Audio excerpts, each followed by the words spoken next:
పరిశుద్ధాత్మ దేవునికి మహిమ కలుగును గాక. ప్రియా దేవుని బిడ్డరా, మనము దేవుని మాట వినాలి, దేవుని వాక్యాన్ని ధ్యానించాలి, దేవుని ఉగ్రత పాలు కాకూడదు అని ఇర్మియా గ్రంథంలో దేవుడు ఇక్కడ 7వ అధ్యాయంలో 19వ వచనంలో చెప్తున్నాడు. ఏంటంటే మనము దేవునికి కోపము పుట్టించే పనులు మనం చేశాము.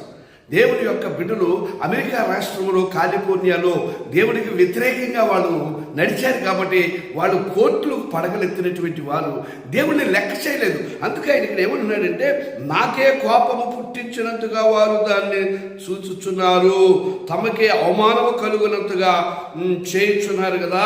ఇదే యెహోవా వాక్కు. అందువలన ప్రభువుకు యెహోవా ఎలాగో సెలవిచ్చుచున్నాడు, ఈ స్థలము మీదను నరుల మీదను జంతువుల మీదను పొలముల చెట్ల మీదను భూపంట మీదను నా కోపము నా ఉగ్రత కుమ్మరించేదును, ఆర్పశక్తము కాకుండా అది అగ్ని మండించును.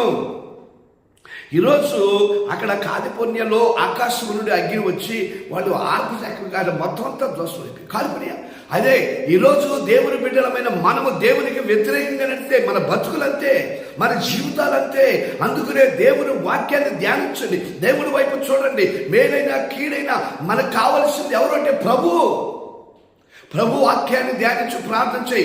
నీ శ్రమల నుండి తప్పించబడతావు, నీ ఉగ్రత నుండి తప్పించబడతావు, నీ కష్టాల నుండి తప్పించబడతావు, నీ శ్రమల నుండి తప్పించబడతావు. ప్రభువు నీకు గొప్ప కార్యాలు చేస్తాడు. హల్లెలూయా.